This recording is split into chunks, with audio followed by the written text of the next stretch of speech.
All right, let's talk about one of the coolest features on the Canon RF 15 to 35 millimeter lens, the control ring. This little ring near the front of the lens gives you customizable quick access control right at your fingertips.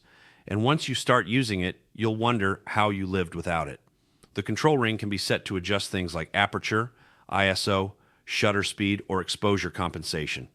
That means instead of digging through menus or reaching for tiny buttons, you can change key settings just by rotating the ring, even while looking through the viewfinder. On a wide-angle lens like the 15 to 35 millimeter, this is especially useful. Shooting landscapes and need to stop down quickly, spin the ring. Indoors and need a fast ISO bump, spin the ring.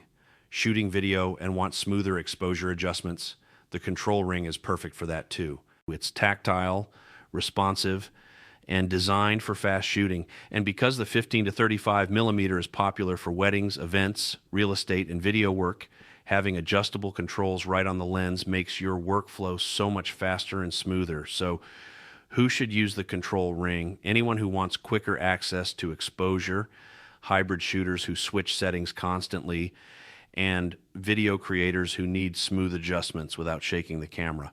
Thanks for watching, and don't forget to subscribe to the channel for more camera gear videos.